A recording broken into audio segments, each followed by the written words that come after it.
Kristen teaches the business owners to get their systems in order. And then from there, they hire you, right? You tell people to hire. Yeah. Oh, yeah. Yeah. Who's the first person people usually need to hire? A virtual assistant.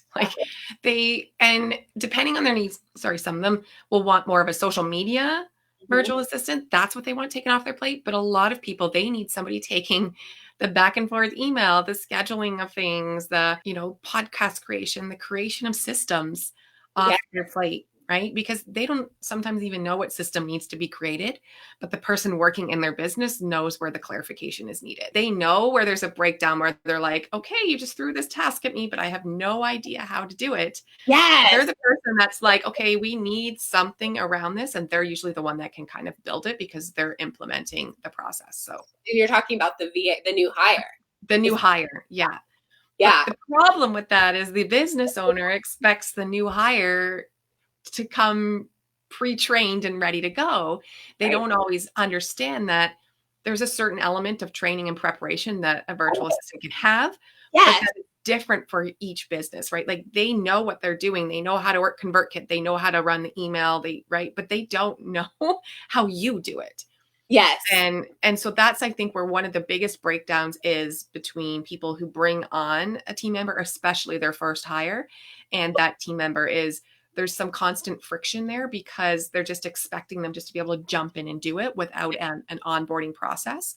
And they get frustrated and their assistant gets frustrated because there's just a kind of breakdown of communication and expectations there. And so that's one thing I would say, like for everybody watching this, is when you onboard, to have that frank conversation about expectations, boundaries, and the lines of communication. Those are the three big things, no matter what role you're taking on, no matter what type of business you're going into.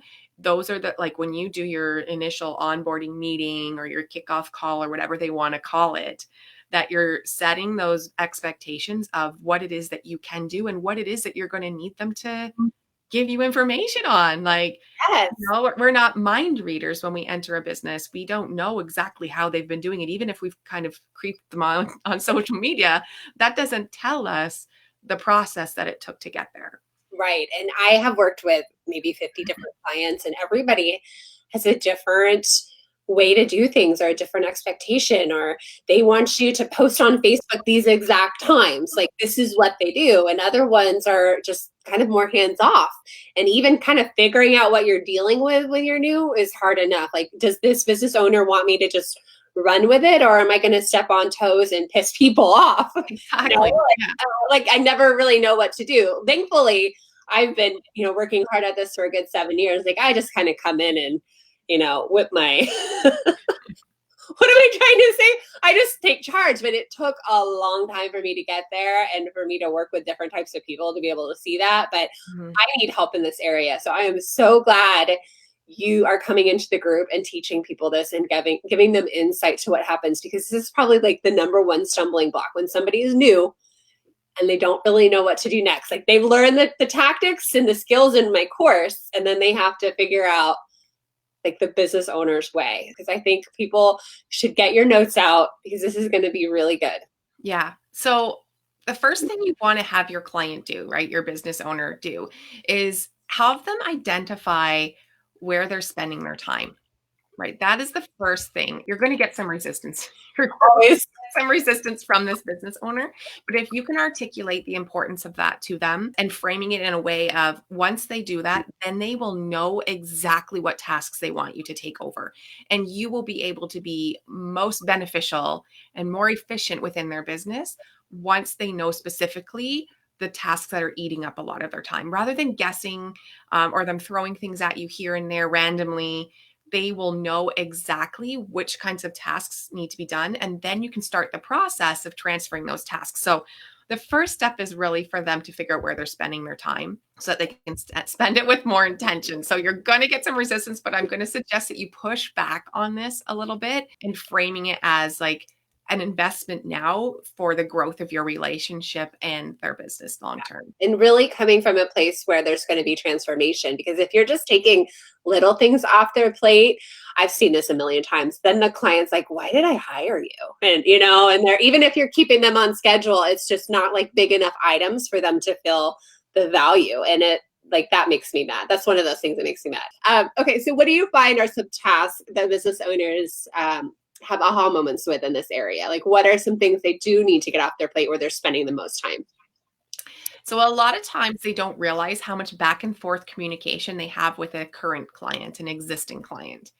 So they will focus their VA's attention on social media or outreach or things that are going to kind of try and bring in new clients, but they don't really focus on the current clients and how much back and forth time there is being chewed up when those kinds of tasks could be given to an assistant.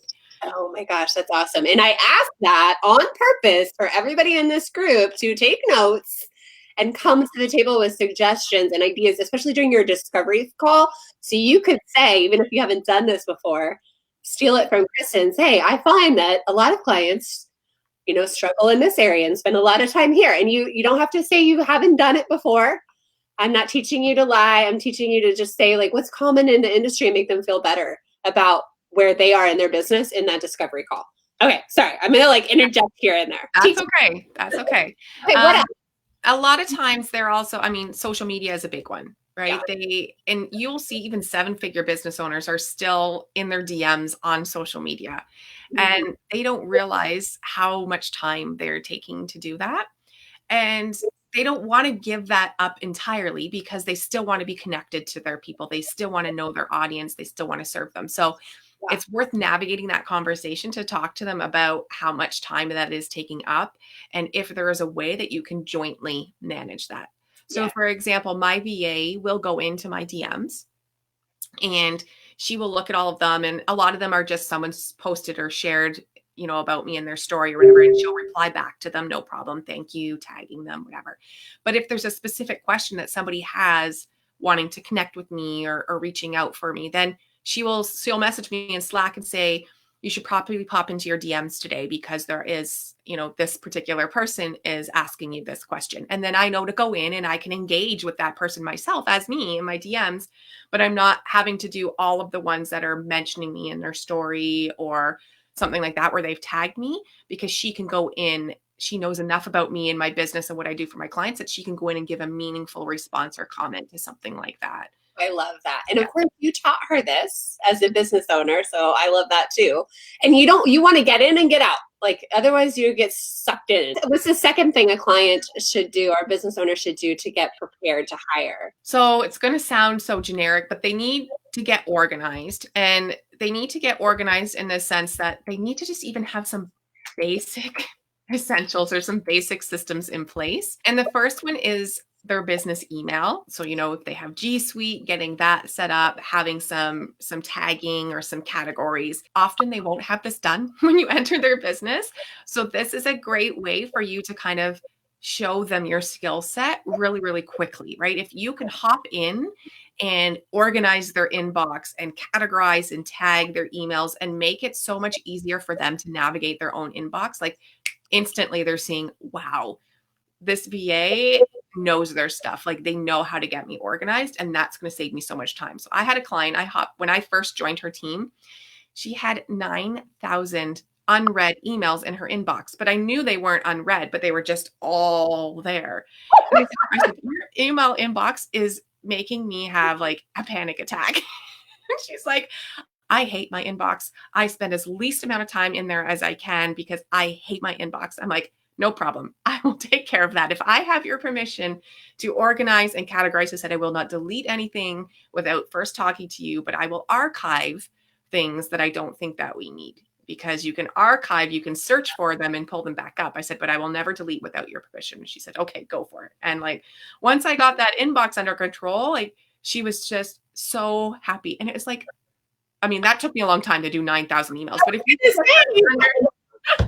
were you doing like searches? Were you doing how did you do that so fast? Yeah, I did. It took me a couple of weeks. Like, it wasn't something I did all in one because I obviously had other things I needed to be doing in her business that were going to help her generate revenue instead of just cleaning at her inbox. But I used the search feature, and you get to know what email lists they're on. And I would do the search feature, and then I would either categorize them all or archive them all, right? Like, I'm Amy Porterfield's email list and Stu McLaren. They go through their launches. For those people?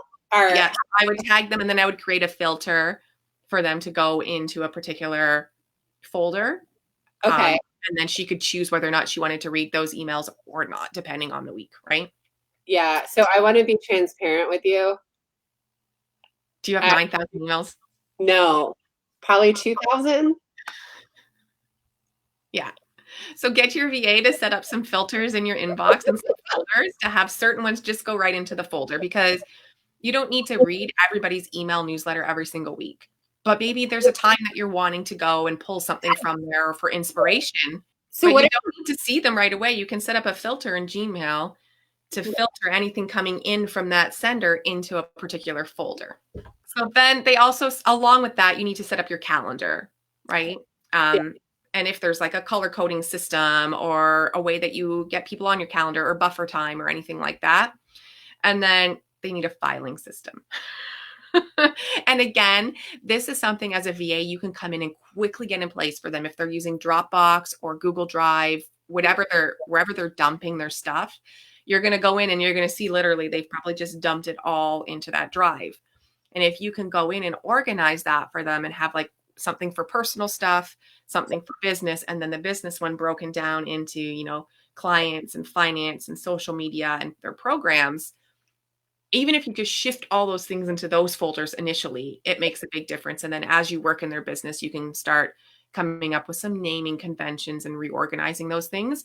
But if you even just initially categorize them in like 3 or 4 different categories, it automatically is going to help your business owner start to get things a little bit more under control. So what do you do when you have business owners who are not so Google Drive savvy? Does that run across that? Yeah. So I have an Excel sheet, a Google sheet that lists out what's in each folder, like the main subfolders. So like I have, let's say, courses and programs, and they've got 3 different courses and a membership site. So I will list under courses and programs the 3 different programs in the membership site and the link to that folder.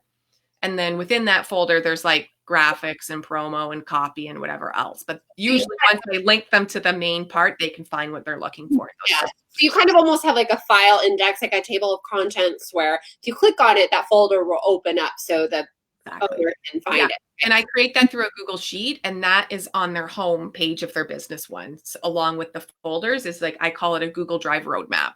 Oh, I love that. They click on that and then just look for whatever it is they're wanting. And that folder is also in their project management system. So we have an important links, which I'll talk about in a moment, like an important links one in their project management system, when the link to the Google Drive roadmap is in there. So they can click on that and link from there. And find things really quick. That's smart. We actually do have my Google Drive somewhat organized.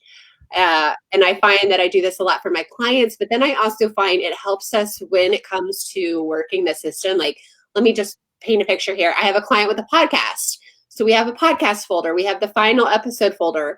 I mean, when things get added to the folder and when it's your turn to do the work, or when it's my turn to write the show notes, or when it's the editor's turn to do the editing. And so that is all in Google Drive. Yeah. And we had to set that up. Otherwise, it was just like all going to be mashed up in there, and we're confused, like who's done, who's ready, and where is this when the episode needs to go live. Yeah. So every time I copy my show notes and I move it to the next episode folder, and I also name it, like whether it's ready or not ready, like draft or final, or final. Just kidding. So, okay, that's awesome. I love these hints. This is just so practical and makes everybody look smart. I think, when you come into somebody's business, if you can just get their email, their calendar, and their Google Drive or Dropbox like organized for them, they're immediately going to see a return on their time investment, right? If you're having them track their time and they're starting to see that they're no longer spending 10 minutes looking for something in Dropbox because they now can just go click, click, click. You're already showing them immediately a return on their investment. And it's such a simple thing for you to do as any kind of an assistant coming into their business, whether you're specialized in social media you know, if you're a general VA, customer service support, like whatever your role is in their company, Yeah. you can very quickly demonstrate your value in something so simple as that. Yes. And remember, we've talked about different kinds of VAs here in this group, and those time saving tasks are critical because of that 80-20 rule. Just like Kristen said, you get to free up their time and then they can do the money making things and the front stage things. So don't undervalue that. And please, keep your business owner in the loop what you're doing if it is time saving. It's not always the sexiest thing, but it is so important behind the scenes. Yeah. And I would like to add to that. I think when I mentioned like communication up front, when you talk about your expectations, your boundaries, and your communication, one thing that I recommend assistants do is generally you're going to have to account for your time, right? You're going to have to bill your time, how many hours, whatever. But I like to, instead, you send them that, they're never going to read the full breakdown. Their integrator might, but the business owner isn't. What I like to send is just a short, like monthly summary, letting them know some of the big things that you did in their business that month and like the benefit or the outcome that you're seeing from that, you know? And so if at the end of your first month, you can show them that you were able to organize their email inbox and, you know, now they can spend less time searching for the important client email, and you were able to organize their calendar management system. Like, so these are things that you can have a monthly kind of brief go to them that doesn't account for how many hours you did, but more frames it in terms of the value to that business. Yeah, which is totally marketing 101. Show the value. People don't want to get lost in the details of how many new folders you added, but they want to know what that benefit is. So good. Okay, what else do you have for us? So then you also need to have some kind of a project management system set up in the business. And depending on where your business owner is at, some of them will have one that they're not utilizing very well, and others won't have one at all. So you're going to be hopping into businesses that are either they have one and it's not great, or they don't have one at all and you're going to have to set it up from scratch. It's personal preference on interface for whether like you like Asana or ClickUp or Teamwork or whatever else. Teamwork, I say, really only benefits people who have a large team. So if you're their first team member, it's probably not the best one to go to because you have to pay. That's one where the free interface doesn't really give you a lot. If you really want to get the benefits of that project management system, you have to pay. Okay. That will down the road for a lot of our clients. Yeah. And most Teamwork will pull data from all the other project management systems. They have it set up that they'll pull from Asana or Trello or anything else, so that when you do grow, all of your stuff that you're building out now, you can transfer over into that system. Okay. I like Asana for starting for businesses. It's a very simple interface, whereas ClickUp is fantastic. They have a lot of stuff, but if you're dealing with a business owner that is not organized, that doesn't have a project management system or isn't using it well, offering all those extra layers of options actually overwhelms them rather than helps them. So I find ClickUp is better for project managers who are project managing other virtual assistants or other people who are used to working in a project management system. Okay. But not so great for project managing a business owner that's more of a creative visionary type person. Yes. And so for that reason, Asana is my preference because you can toggle between calendar view, board view, and list view in Asana. And so they can organize it in whatever way works best for them. And it is very simple. Your CEO can go in and just click my tasks. And they don't have to see all of the other things that you've got in there. They can just know what they need to do, which can get them actually using the project management system, because there's nothing worse than setting it up and then you aren't using it because it's gotten out of control or it's not been helpful or what have you. So they can go in and click my tasks and then kind of follow that. So I have the hardest time like steering my team or other contractors to use. I like Asana. I use Asana too.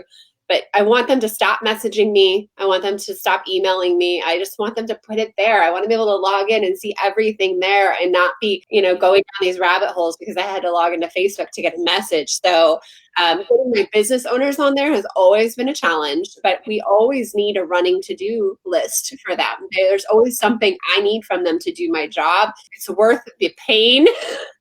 Train them to do that and just be patient with them. You can send them a Loom video and show them how to do it. Just keep them where they need to be and they don't need to know anymore. I also have a client who wants to check on me and my team.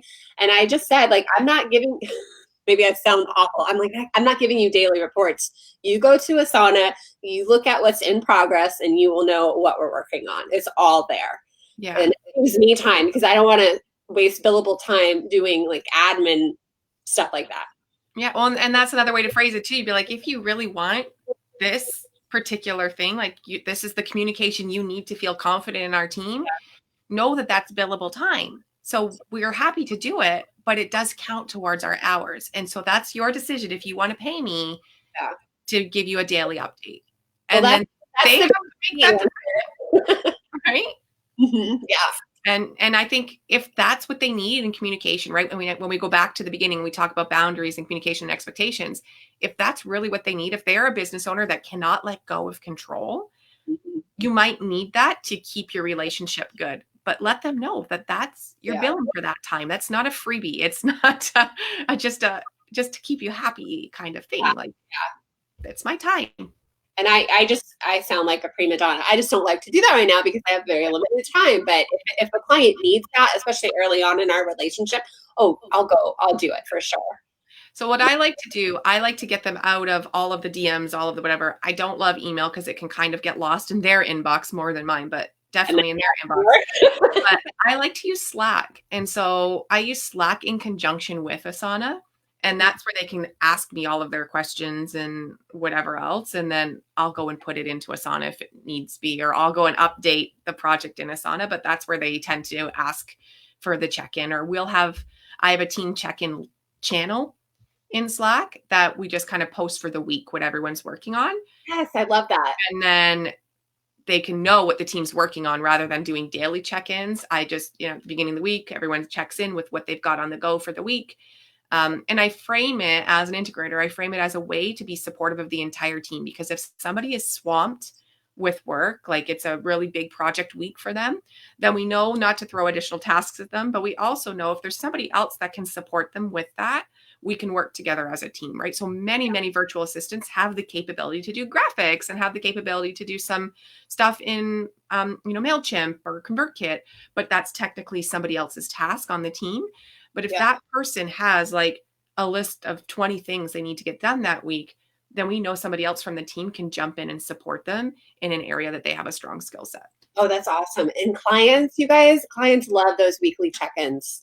And if you can encourage them to be the CEO, to set the priority, to do that, it'll be so much better for your team and your organization and just culture is what I'm trying to say. Yeah.